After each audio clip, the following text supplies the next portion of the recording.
So, good afternoon, everyone. My name is Jennifer Stafford. I'm the Project Development Planner with CRTPO. I oversee the Discretionary Funds program.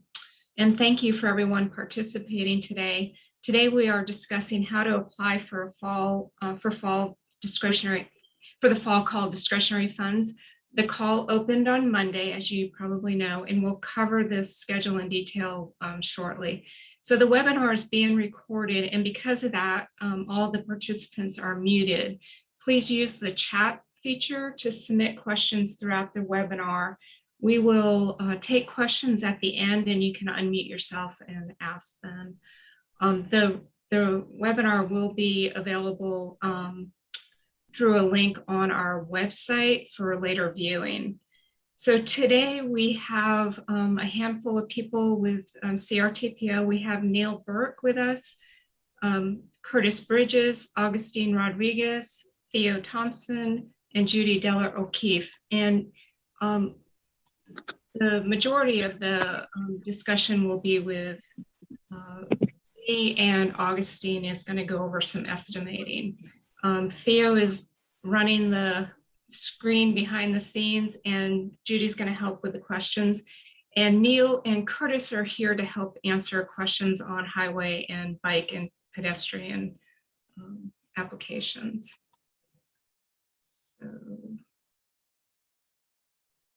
So we're going to go over the website real quick. I see some new faces today, and then some of you will already be familiar. So I don't want to spend too much time on the website, but I want you to realize where to go, so you know where to go if you have some questions.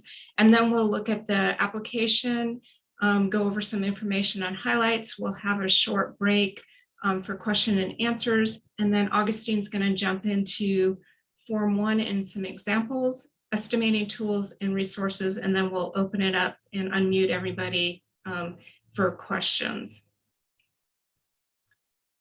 So our website, www.crtpo.org, you can go there to plans and programs right on the home page and drop down to discretionary projects. And on that page, you will see the announcement for the fall call, and then your application materials. So your required forms and then specific applications. There will also be a link for estimating resources, which will take you to this tab. Up on top, it says resources, and you will see all of the links for cost estimating tools. And all of these links are embedded in the application, and Augustine will go over some of this specifically when he goes. Also, since we're on the website, I wanted to point out under plans and program, again, we have the UPWP information, and this is for any planning funds. So projects that you would like to do a study for like an example, a feasibility study. So these funds are not to be used for anything that's related to like a construction project, no right of way, no construction cost. The planning funds are a little bit unique. You have a year to use them. So the projects would start next July 2022, and then you'd have a year to finish. Typically, the local match is standard on planning projects at 20%.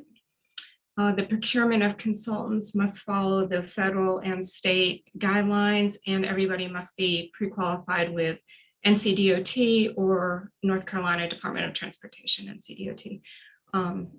So that's just a little tidbit there. So I'm going to jump right into the application. Now there are 5 applications, and this is a snippet of the covers. So there's a roadway, bike, and pedestrian, transit, planning, and projects that need supplemental funding. We revised the application this year. So in the past few years, we have used Google Forms. And the little bit of stress with Google Forms is you had to finish the application all in one setting. So if you were already down to the timeline, believe me, I know it was a little stressful. So these are Word documents that you'll be able to download onto your computer, and you'll have a lot of function with them. I hope you find it a little bit more relaxing and a little bit more inclusive. So as I mentioned earlier, there are several links included. I am looking to educate you as much as possible throughout this journey, and it'll make for hopefully a really good, strong application, as well as kind of plant the seed for any future work that you might think would be good. So I hope you find this easier. After we close the fall call, I would like to send out a very brief survey, probably 5 questions or 10 questions, just asking for some feedback on the process, the new applications. Do we like it? What don't we like? That type of thing. Just trying to make any process better. So I'm not going to go over all of these, but I would like to pick out roadway projects and just use that as an example. So the beginning of each application is the same, and I'm going to go over that text with you, and I'm just going to show you the layout. So again, this is the cover for the roadway, and underneath the cover on all 5 applications is this little letter. And this little letter is telling you about 2 mandatory requirements. One is a pre-submittal form, which I'm going to show you shortly, and the other is a pre-submittal meeting that will be a one-on-one with CRTPO staff and your team. So the form is very simple. This is it. And you just fill out the little gray boxes. There's a couple drop downs to choose from. If you don't have your mandatory pre-submittal meeting date, you can put to be determined in there. The goal of this form is to let us know that you're going to apply. And also by letting us know, that can help me set up meetings with you. In the past, we've had some scrambling with staff, and it's felt a little bit unorganized because at the last minute, we've received applications that we didn't know were coming. And while that may seem normal, like you apply for a job, you don't announce that you're going to do that, you just submit an application. For us, it's caused a little bit of stress, I guess you could say. It was just unorganized, and emails start flying, and it can get pretty confusing quickly. So I'm hoping that this little form will help resolve that. If you have an existing CRTPO project and you're looking for supplemental funds, then you'll have a STIP or TIP number. Otherwise, if it's a new project, you won't have that, so not to worry. You can either put NA or just leave it blank. The project limits, for a sidewalk project, you might not be able to be exact, put the nearest cross streets, but for highway projects, be as exact as you can. So the other benefit of this form coming to us a little bit early is that we can start working on crash data and other data that we need to gather from NCDOT to help score your project or to score your project. So any advance information coming to us is great. This is the list of pre-submittal meeting requirements. So again, all of the applications have this. If you're applying for the planning funds, again, for some type of a study, it's a little bit different. The planning application is probably the easiest out of all of them. But what we're looking for on the pre-submittal meeting is to have you discuss the project. So if you can just describe it, tell us about your problem statement, talk a little bit about your project schedule, any challenges, and then we would like to see your concept drawings and your project budget or your estimates prior to the meeting. I don't think we need a whole lot of time. We just want to see where you are so we can help give you some feedback. We're not looking to have you jump through a lot of hoops in doing this extra work. We're trying to be able to answer any questions you have up front and then offer some help as well. So I hope this will clean up some of the organization too. So again, in the past, we've received these applications sometimes out of the blue. And if the estimates aren't right or the drawings are really incomplete, we're here to help. And so we're just trying to make this hard deadline. When this is done, your time is done. So I'll go into the schedule in just a minute. Here's the table of contents. So again, you first have the cover and then this little letter and then the pre-submittal outline, and then you get to the table of contents, and all these look the same in all 5 applications. So the overview is, who is CRTPO? The member notice is just saying that the call is open for eligible projects. The eligible projects, there is links again embedded to help you decide if your project is eligible. Funding overview, what types of funds we use. And I can say that in the past, we have had specific applications for different types of funds. For example, CMAQ funds, congestion mitigation, air quality funds. We don't do that anymore. So now you just submit your application for the project, and staff and other committees will help define what types of funds is best for your project. And this also is just a benefit for the planning or our CRTPO area in general. So there's no bad funding. Most of it, the majority of it, is federal funds. There is a little bit of state funds this year. And number 2 is the call for projects and just an overview. And then let's just talk about the schedule real quick. So we open the call on August 9th, and then you can see the 2 mandatory dates of the 15th. The application deadline isn't actually until the 29th. So if you've been in any meetings with me, I have said that the application closes on October 15th. And the reason why I've been doing that is because this is the first year with this mandatory meeting. And I want people to really get that October 15th is your deadline. If you haven't done your pre-submittal form in your meeting prior to that date, then we're not going to accept your application. And that sounds pretty cold, but we're just at that level now. So you'll meet with us. Ask your questions. You might have a few fill in the blanks. We'll review your estimate, and then you have time to go back, do any revisions, do any updates, and then you can come back and submit before the deadline of October 29th. I hope that makes sense. And then in January, we will take the information to the TCC and the board, show them the list of projects we have. They'll start to look at some scores and that type of thing, and then ask for award in February, hopefully by March. Probably more than likely right after the February board meeting, I would put out notifications and let everybody know who's been awarded. So the rest of the table of contents, part 3 is the application evaluation. And then 4 is just a little bit about the awardee. So basically part 4 is just saying that these are federal funds. You need to follow federal guidelines and state guidelines, and basically the same for the planning projects.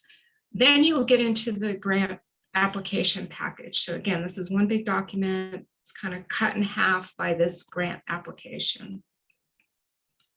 So I'm going to show you a few pages of snippets out of the roadway grant application package. I didn't take a snippet of all of the text. The text is there to help educate you and give you some resources. So it might tell you, again, something about eligible projects, funding information, for example, reminding you that reports need to be done because they're federal funds, that type of thing. So there's plenty of resources, but we are here as well. So here's an example of a fill in the blank. This part of the application is locked. So the rest of the application is not locked. I tried locking all of Word and it makes, when you can scroll through it real nice, but when you click on something with your mouse, it gets jumpy. So I unlocked a lot of the application. These forms are locked. If you have any problems with these forms, let me know. I have tested them, but that doesn't mean that you won't have any problems. So again, fill out the gray areas. There's a couple drop downs just to keep things consistent. You should have plenty of room to write in the text boxes. The text boxes should remain, again, I think you have plenty of room, and if you don't, you're probably spending too much time in that box. Here's a place to tell us this is more of a roadway. I think for bike and ped as well. What is the problem that you're having, and how are you solving it by bringing this project to CRTPO? Local priority, this is probably more for the highway. What type of plans do you have this in? Critical opportunity, this is for bike and ped as well as transit and highway. So the intent of this question is to tell us, basically help us program how soon your project might need to go.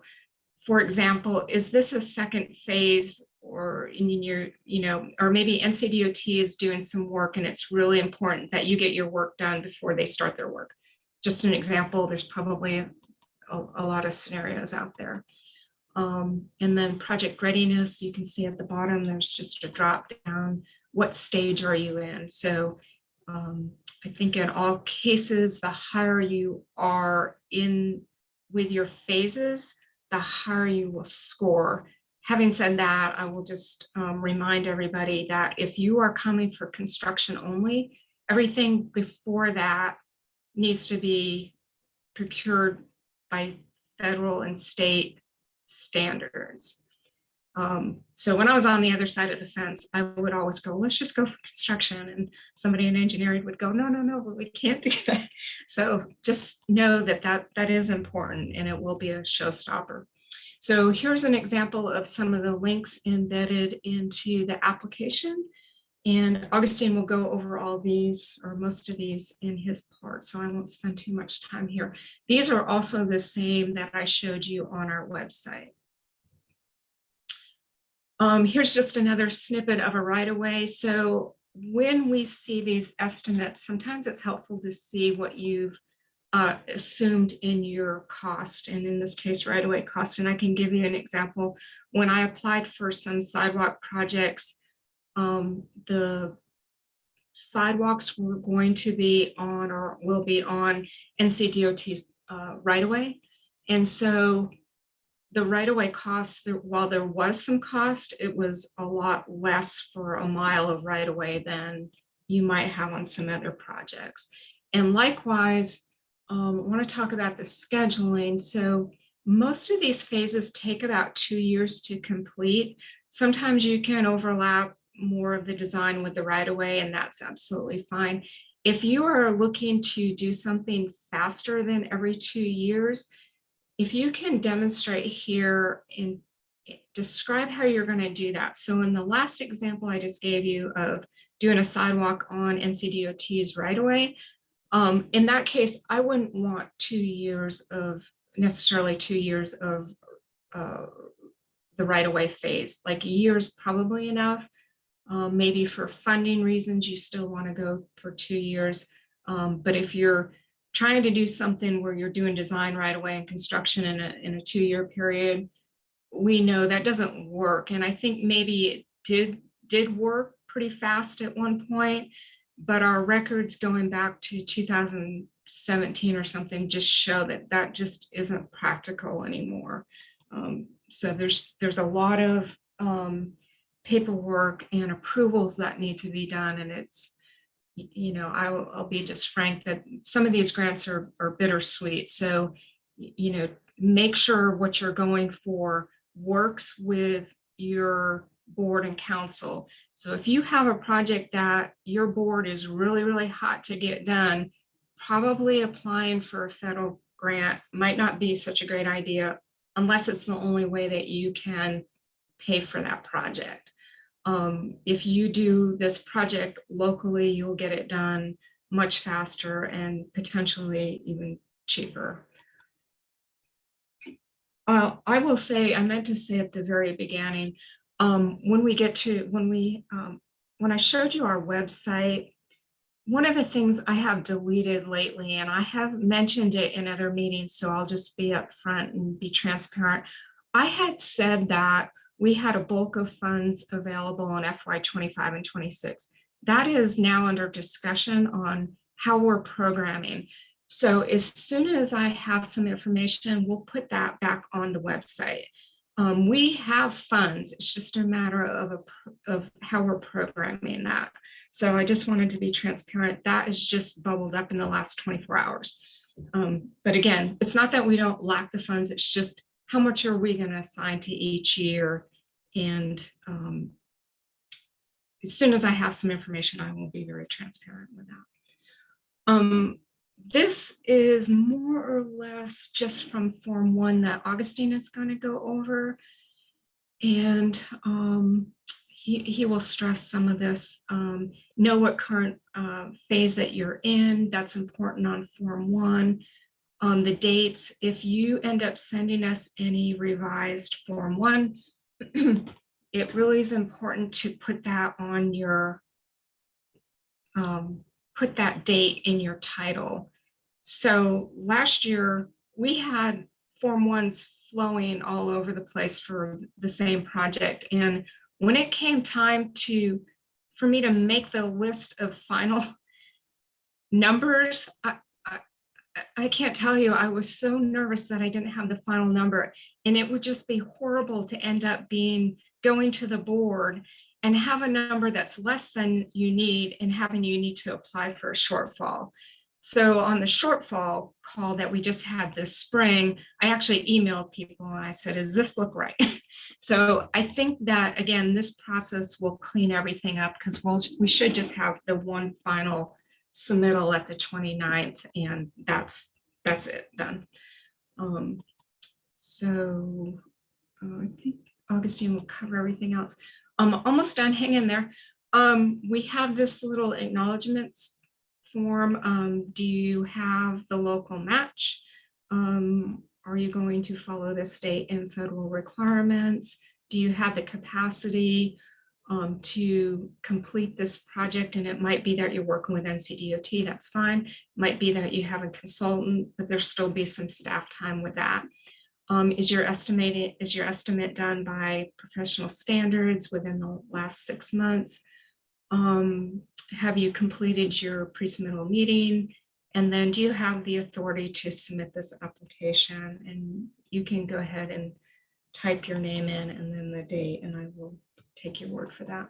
I have a little checklist at the end. There's probably more little things that could go in there, but there's the gist right there. And again, this is at the bottom, the back of each application. So I have two or three more slides left, and then I'll turn it over to Augustine. I wanted to show you some cool things on the bike and ped application in the package. And this is an extra tool we have. So the top part of this, the first half of the slide is a snippet from the application. The bottom part is from a workbook. So the top first link is to the guide for scoring bike and pedestrian projects. So I would recommend opening that link, looking at it, and then opening up the second link, which is a workbook. And the purpose of the workbook is for you to fill in your information so you know how many points your project is going to score. So when I was on the other side of the fence, I submitted 3 projects, and I was trying to figure out of like a list of 5 or 10, which ones would score the highest. And I was developing my own worksheet. And so I think you'll find this very helpful. These are drop-down boxes, and this is a snippet, so I can't show you live, but for the destinations, I just filled this out as an example, but you will have a drop down and you can pick from any of your destinations and then the distance, and it will automatically calculate your point and it will give you a running total. And so at the bottom, you will see your total and it will convert it into an actual score of 100%. You can see at the very bottom of this slide, there are places for 5 projects. And of course, you can either download another workbook or delete some projects and have even more. And there's a tab that shows you the possible points for that section. So I hope you find that helpful.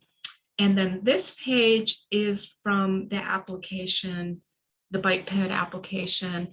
And I think if you've done the workbook, you'll find this application super easy.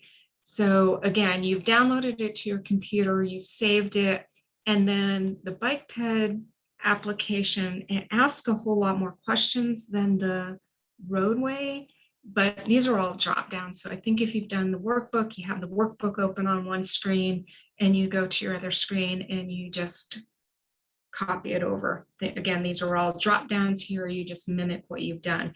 You don't submit the workbook as part of your application. That is just for you to use. And then you can move it over here. I should say something about the colors. The colors on the workbook and in the application are coded with the colors in the scoring guide. So if you have everything open, hopefully it'll start resonating what category and section you are in. In the workbook, it will score per category. So everything in blue there'll be a score and then it adds it up at the bottom. So I hope you find that helpful. And with that, I went really fast. So Judy, are there any questions in the chat box that we can answer right now? Jennifer, just one so far in the chat box. Wanting clarification, the pre-submittal meetings, is that only if it's a new project, or is it also if you're submitting for shortfall funds? Oh, that's a great question. And I'm sorry, that didn't even dawn on me to say that. Yes, so it's for both. Both new and shortfall projects for sure. And I would say, I would reach out to me really soon to try to get that meeting set up, even if you don't have everything right now, because I'm sure as we get closer to October, we'll get more and more requests, and we will be as flexible as possible, meeting you, if we need to meet you during lunch or even after 5, we can do that. But I would, especially if you have consultants that you would like to join, or you have a large staff, just to get everybody. And I am more than happy to put together doodle polls or whatever we need to do to make sure everybody is available and make it a good meeting. So with that, I am going to turn it over to Augustine. Okay, go ahead. All right, so they're coming in now. Yeah, and we have time at the end too. Go ahead. Okay. Is there a maximum amount of funds an applicant can apply for? Yes. So it's 25% of the total available amount. Right now, I don't know the total available amount. So that information is necessary, and I should know more real soon, like hopefully by Friday. And we'll post that for you. All of those little rules are in the application. So again, I'm trying to educate you as you go, and not that you can't still ask me. I'm not trying to say that. I'm just trying to make you very independent and make the application all inclusive. What other questions we have? You mentioned earlier that projects would have to be completed within 1 year. Is that correct? That's for planning studies. Okay. Now, we really want to, so planning studies, a lot of times they're, $40, $50, $60, $70,000, and they can be done in a year. As if you've done federal work before or state work, you know that process of procuring is detailed, so that slows you down a little bit. But we definitely have projects that have been done within a year. We can carry over funds if we absolutely need to. And there are times, especially for a larger planning study that might be 150,000. Sometimes that really just can't be done in a year. But we are pushing for that, and NCDOT is pushing for that as well. So again, that's just planning. There's two more questions. I'm going to read them together because I think they're both about funding. So okay. The first is, what is the federal fiscal year programming period for these funds for this call for projects?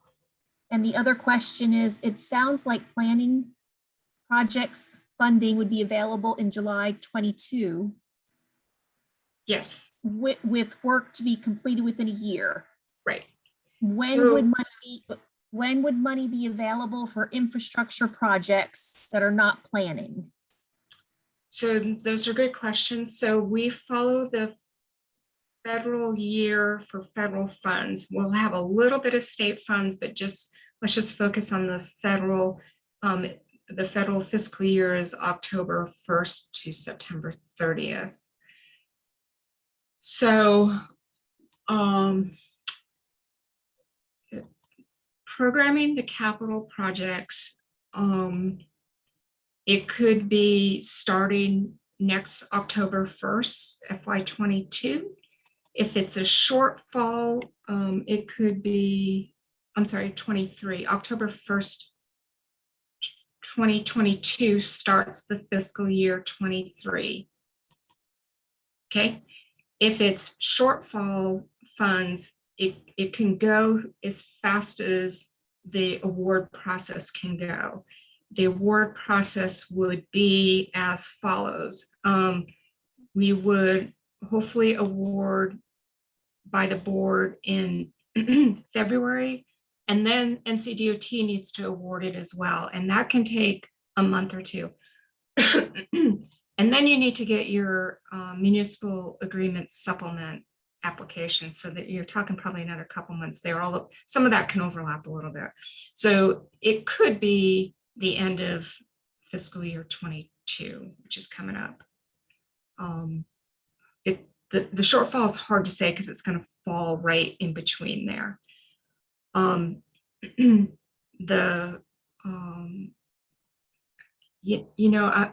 just a little hesitant to give too many dates on upcoming. I need to get that information, and I can email it out to everybody in this meeting, and I'll post it on the website too. So you know the funding availability and when it might be. So I'm leaving it kind of open-ended, and I wish I could just tell you more, but it's not my decision. It's up to another other bodies. So if we can move on to Augustine, again, there'll be time for additional questions and answers at the end. So Augustine, do you want to take over, or do you want me to flick through the slides? Yes, please, if you don't mind, just changing the slides. Okay. Oh, go ahead and keep. Oh, sorry. Now you're going to see my. Good afternoon, everyone.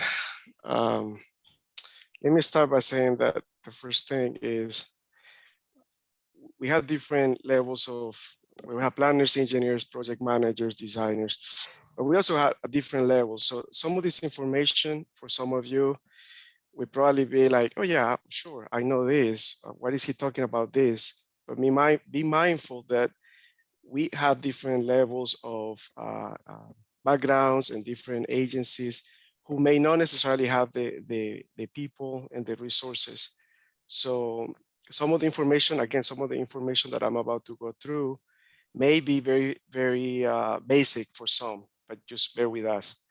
And the first of that is going to be addressing Form 1, which is on the screen, an Excel file, which is not a cost estimating document. This is a form. So this is where you place the or you enter the values from your estimates or your calculations, which is not limited to exclusively to right-of-way, utilities, construction, signals, but everything that has a dollar figure.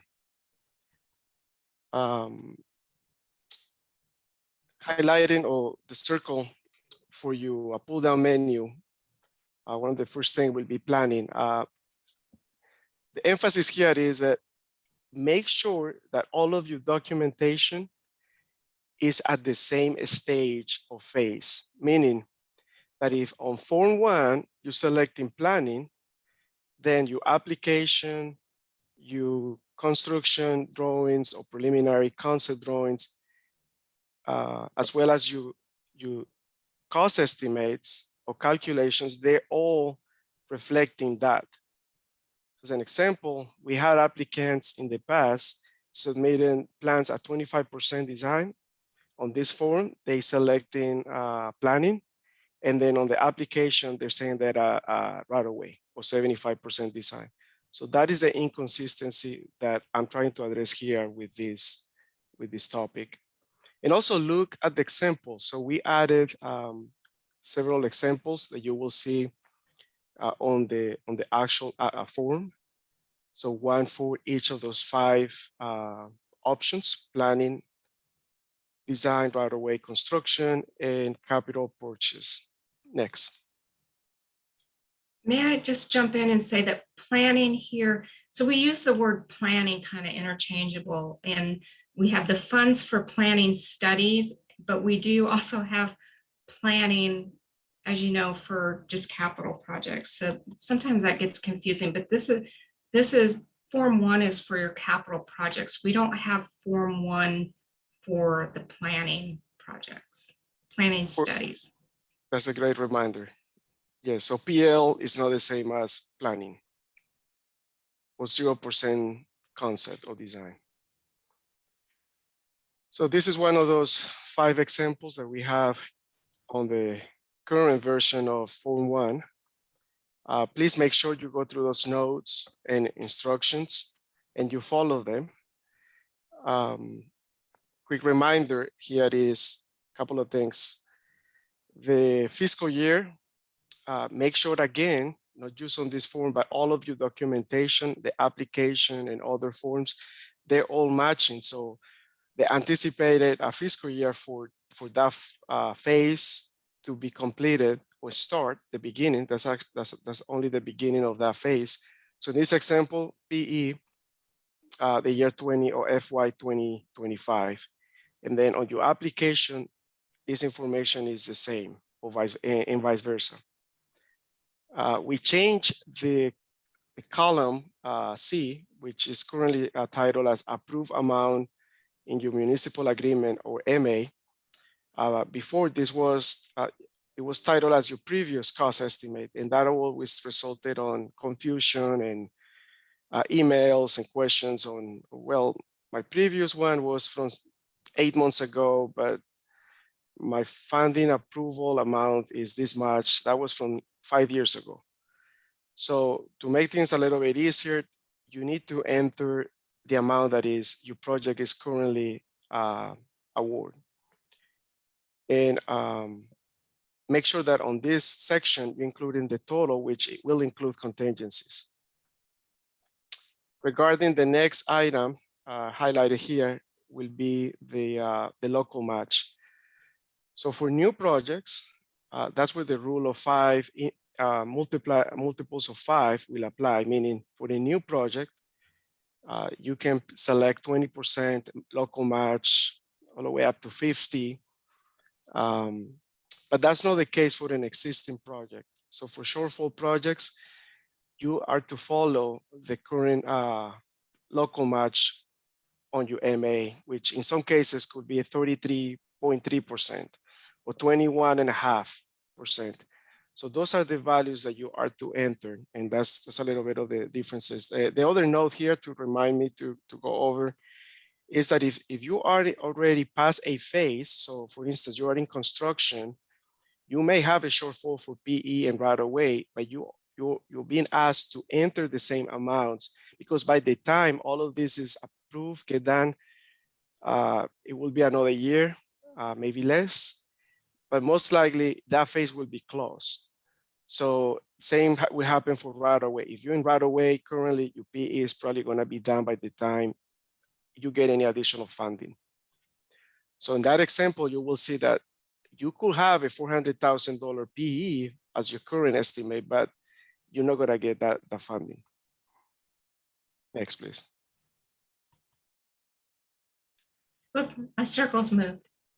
Oh no, this is for new. So the last one was for shortfall. Yep. I think I went ahead of myself and I talked about the anticipated fiscal year, column A. And I also talk about the local matches. The only thing here for the new project will be on column C, obviously that will be 0. So you don't have an existing funding source. That will go 0. Next, please. And last but not least, we have a section for capital purchases.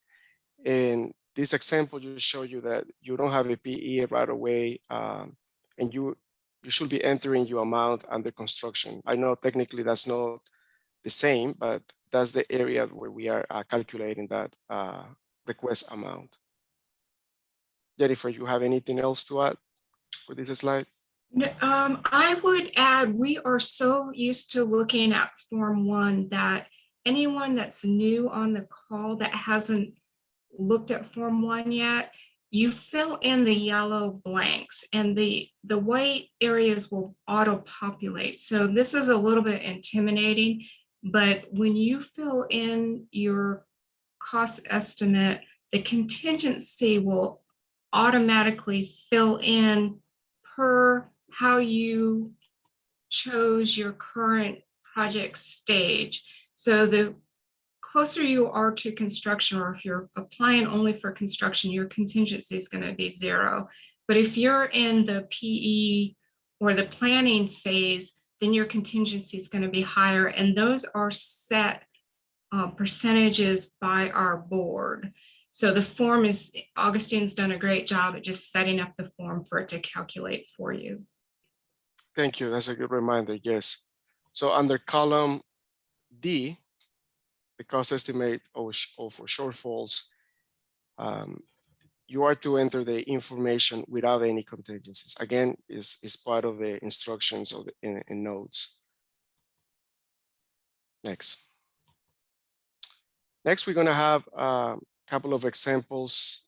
Again, be mindful that some jurisdictions may not have the subject matter experts. But unfortunately, we had situations where we have plans that are this type of plans. So an aerial with a hand drawing depicting where the location of the facility will be built. Well, that it is, you're only going to get an estimate as good as your concept. So if this is what you have, the likelihood that your cost estimate is going to be way off are pretty high. I won't go more than that. So this is not a good example, or this is an example of a poor concept plan. Next, please. On the other hand, this is a good example. So, and I want to make clear that this is for a project in planning or 0% design, maybe up to 10%. But past this, you should be following, at the very least, NCDOT guidelines for design for those 25% submittal, 65, 75, so etc. But again, back to the planning of 0%, the previous was an example of what is not considered a concept plan or preliminary plan. Here we have a good example. So anyone, not just me, but anyone can double check and review an estimate with a drawing like this. And in the fact that you can be certain about your own calculations, as opposed to just a drawing from an aerial without any calculations in the background. Next, please. I think we had this slide earlier, but again, this is some of those resources and tools that we have developed for all of you. None of them are required, I think, other than Form 1, you're not required to use any of this. But we highly encourage you to do so, particularly, Jennifer, I think we can go to the next one. In particular, when a lot of you believe that you estimate, if you have questions and concerns about your own numbers. So what I mean by that is you come out with a construction cost or right-of-way cost, and all you have is a single line item. Then please use these resources and tools that we have developed for you. And that will give you more details or confirm whether or not you are in the right track. Right here, this is the use another document. This is not for you to use as your cost estimating, but this will help you to build the information that you need to populate on Form 1. So just by somebody completing these line items, this doesn't mean is your construction cost or your right-of-way cost. Next, please. This is a document available at under the municipal agreement guidelines, and this will help you with the funding phases as well as the activities of some of those expenditures within each of those phases. Next, please. Again, that file is available under resources. From this point on, this worksheet, as well as the next ones that we have available, I cannot say it enough, is for you to use them.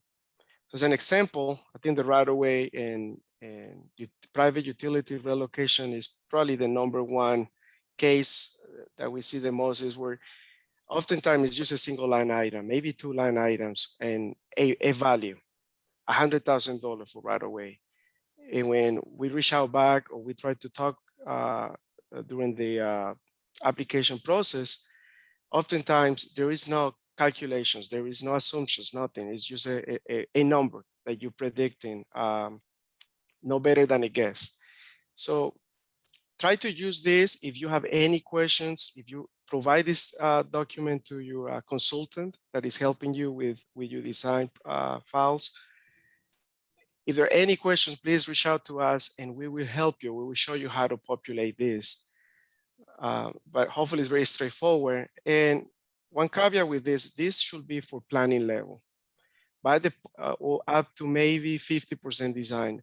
Because by the point you are at 65% concept, you should have a well-known estimate for right-of-way, meaning broken down by each individual parcel, knowing the cost of each of those parcels in the right-of-way or easement required for each of those. So I don't anticipate seeing anyone, I hope I don't see anyone at 90% using this for the first time to predict the cost of the right-of-way acquisition. Next, please. And we also have direct resources for you to find the cost of parcel land. I think we can go through this in the next ones. So we have one website for each of the counties, as well as NC1 map, where you can find the entire state of North Carolina in one location.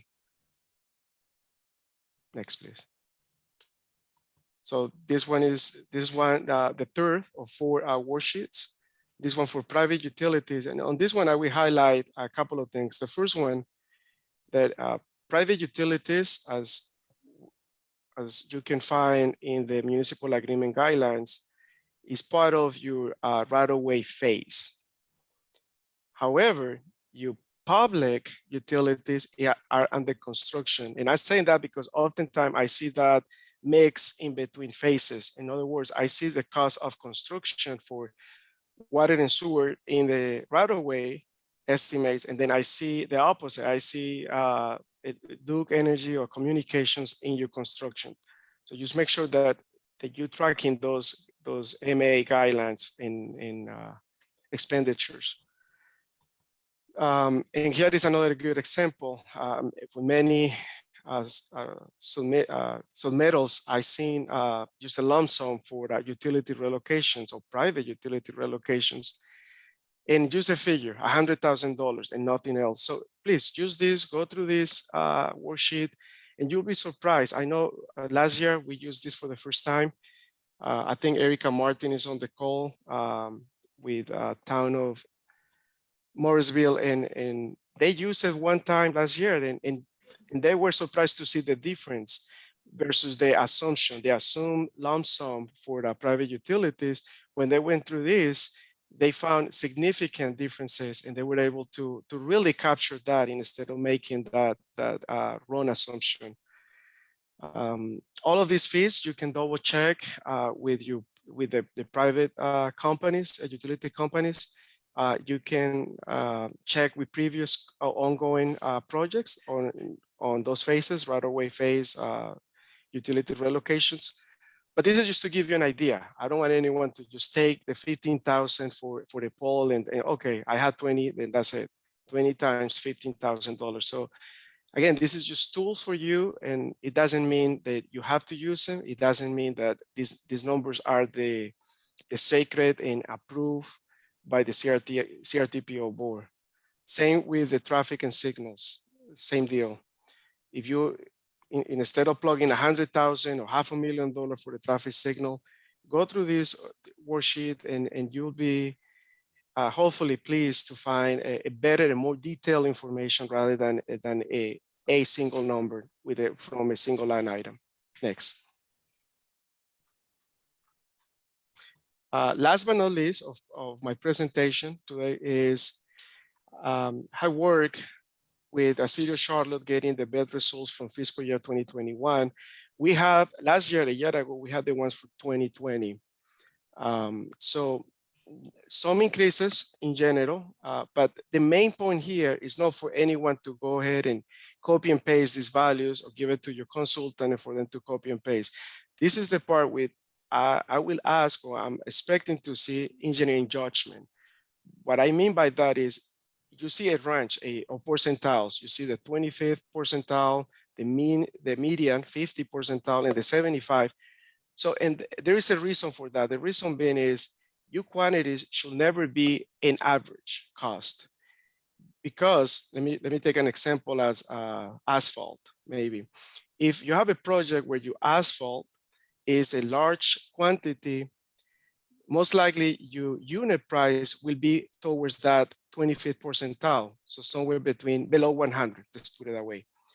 As opposed to if you have a project with a very small amount of asphalt, you're probably looking at over 130. I've seen 150 or even $200.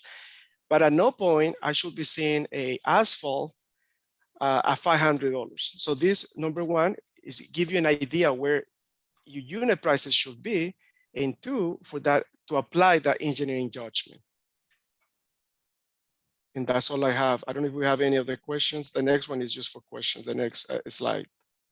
I would just jump in and say that the reason why we want to get your estimates as correct as possible or as close to the real world as possible is it would be easy on $1 million project just to say, oh, we want 2 million and that should cover it.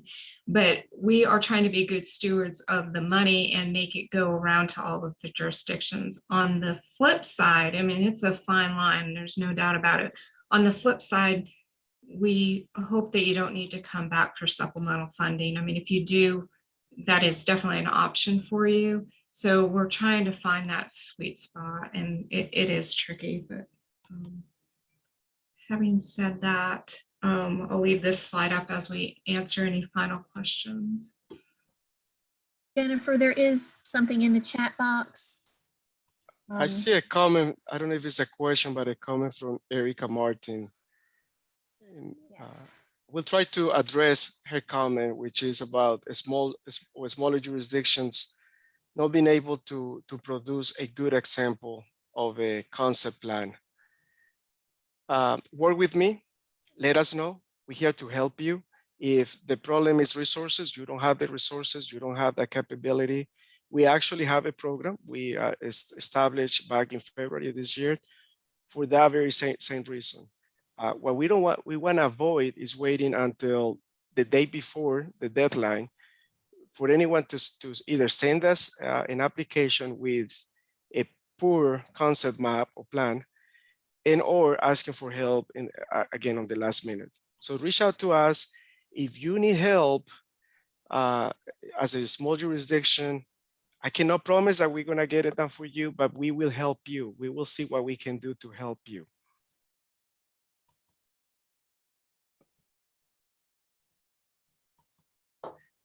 For that question about if we accepting GIS map as a concept, I will start, but I will let Jennifer add on that. I would say yes, we accepting whatever is sent in our way. We will not reject it. However, we will pass that information to the oversight committee, project oversight committee, and they will make that determination whether or not that estimate based on a aerial map from Google is enough, and they feel comfortable moving forward with a potential project that is way out of certainty. I don't know if that answers your question, or Jennifer, you want to add anything else? I want to have Curtis pipe in too. So I think that there's different things going on. There's a concept plan, and then there's the GIS shape files. And Curtis, I know that the shape files have been really important to you. Can you talk about that a little bit more? Yeah, and I can talk a bit about the GIS portion of it and getting stuff in. If the question is more geared towards the acceptability of the GIS for estimating and getting everything that you need to the POC, then I'll kick it back to Jennifer and Augustine to let them kind of give details on that. But as far as getting stuff in GIS, absolutely we can work with you. What I've mentioned to Jennifer before is if we have 50 projects coming in that need help with GIS, then that might be an issue. But if it's 5, just give us a call in advance. We can kind of work with you on getting some GIS shape files that represent your project and are usable to us in getting the project submitted. Does that answer the question? I think there may have been maybe a second part to that.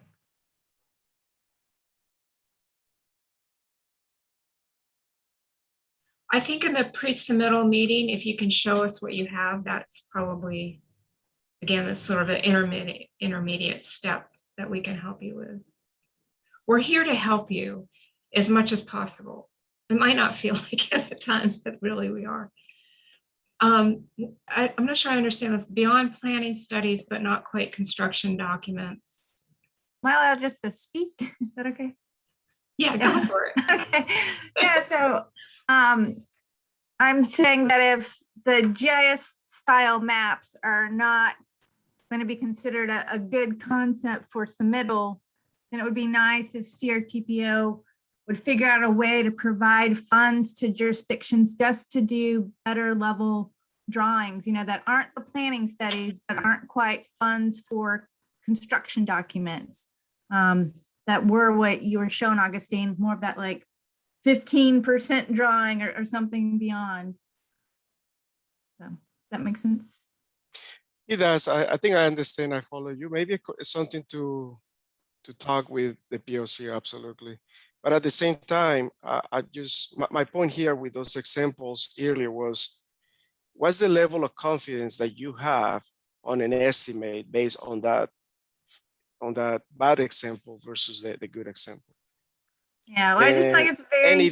And if you're trying to come up with a programming or ranking criteria, like something for the MTP or the step, fine, but that's not the case here. You're asking for a commitment, and like Jennifer was saying, if you estimate is 1 million, but it turned out that your project is 5 million, the POC we have to continue to find the funds to fill that gap. Because until you have full construction drawings, it's very theoretical, and the same with right-of-way acquisition. So, but I do want to tell the group overall that I love the CRTPO staff members. I have found you out very, very helpful, but as you're fine-tuning the process, I'm just thinking about the smaller jurisdictions or those who haven't applied before. and just navigating this, the system. So thank you. Thank you. Any other questions? And feel free to come off mute.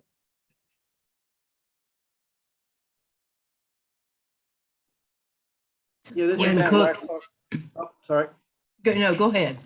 I just wanted to, I put it in the chat box, but just to touch base on the small localities that don't really have the resources. Union County, Bjorn, he submitted for a planning level grant that pretty much set the stage for supporting small municipalities and getting intersection work done through the CRTPO's construction submittals by doing a critical intersection analysis project. And that really helped, I think, all of the smaller towns be able to get the tools.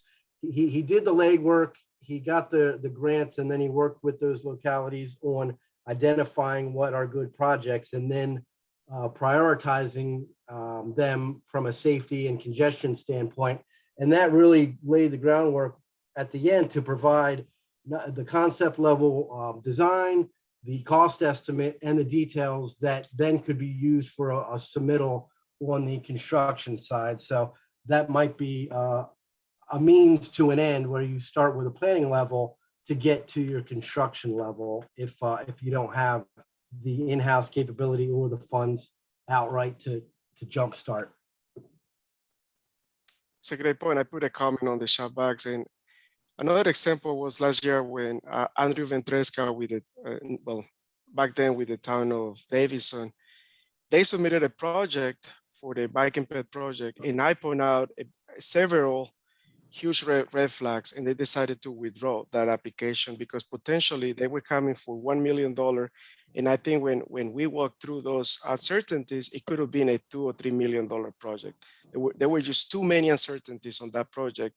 It was not far from that bad example concept plan that I showed earlier.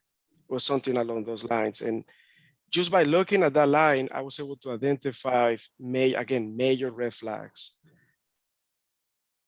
And that's what we're trying to avoid here. Gwen, did you have a question? I was halfway through the chat box for that. That's all right. No, I just thought it might be helpful to me and to others to hear you talk a little bit about that contingency at various stages of design and planning, that sort of thing, about what that is for and what the amount is. Can you do that off the cuff, Augustine?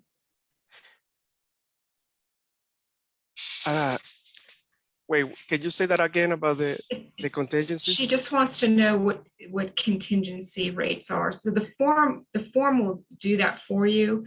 Actually, if you look at Form 1 and you scroll to the right, the amounts are over there. All right, that's great.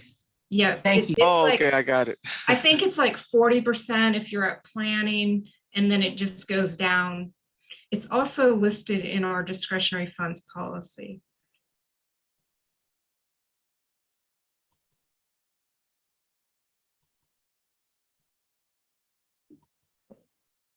Neil, would you like to add anything?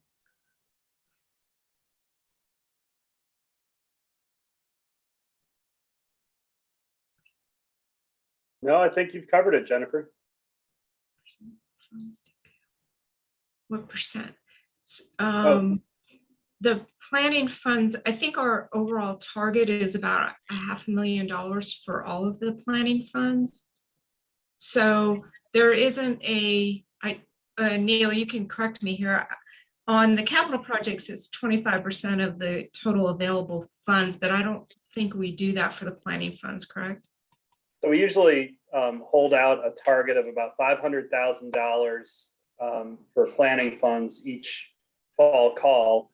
We have exceeded that before, but that, that's based upon a recommendation of the Project Oversight Committee to the TCC.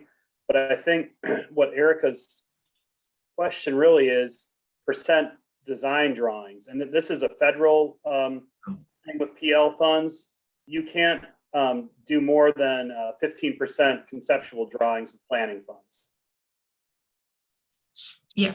That's right. That's right. Which is basically you plan in profile. That's it.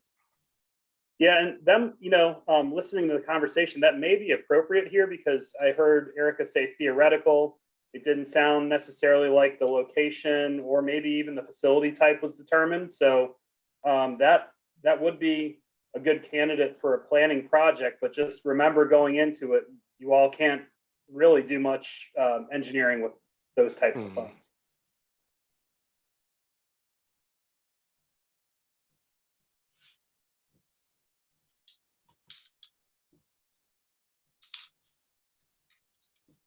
Jennifer, there was one other question in the chat from when you were talking earlier. How many years for non-planning projects to be complete? I think it was 1 year for planning, so how many for non-planning? Yeah, good question. So you will go off the municipal agreement. So each jurisdiction will have an agreement with NCDOT. And in that agreement, I think it typically says like 5 years from the time it's the agreement's executed, but it can be longer than that. I think you actually have up to 10 years, but they want to see movement. And as you know, if you have a large construction project, you can't just, 5 years is pretty fast. So it might be even, that last authorization date. So you have authorization dates for PE right away and construction. I would think if you can get that last construction authorization done within that 5-year period, even if it takes you 3 years more to do construction, you're probably fine.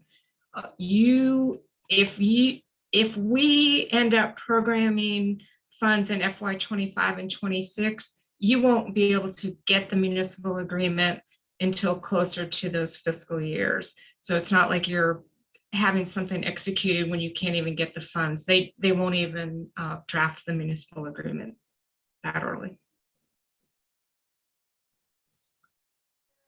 I think what you just said is there's no way that you would get money in fiscal year 25. Or are you saying that you could likely get money in 25? If you're awarded funds that are programmed in FY25, the municipal agreement will probably be drafted in FY24. And so, yes, you would be ready to rock and roll on FY25 if that's when your funds are available. All right. For you, Gwen, with all your experience that you have, nothing has changed with the application process, the application information, other than the process with the mandatory meeting, and that the application looks a little bit different this year. The application has all the same questions in it. I personally really appreciate the effort that you have put into this, to organize this and pull all the pieces together. I think when we get used to it, that it's going to help us a lot. I think you're going to love the workbook for pet and bike. I know you usually do construction only, but boy, that's going to really help, I think.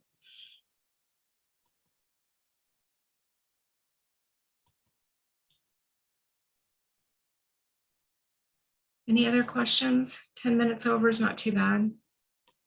I couldn't talk any faster. What's the furthest out fiscal year we could start?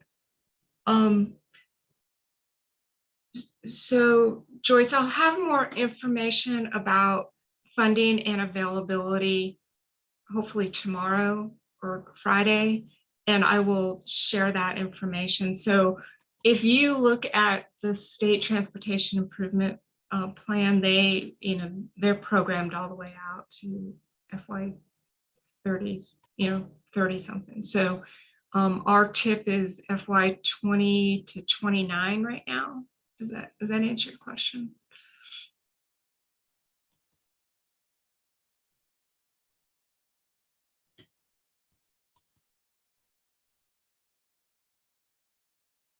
Well, thank you all for your time being here. And I hope that when we send out the little short survey, we won't ask for your name. How's that? And really be honest on this process. And like Gwen said, you know, it might take a little bit to get used to it, but I'm hoping that actually it's really intuitive, and having all the documents right in front of you and having all those links embedded is hopefully it's going to make things clearer. At first, it might feel a little overwhelming with all the links, but I think the big picture will come together pretty soon. So thank you for your time.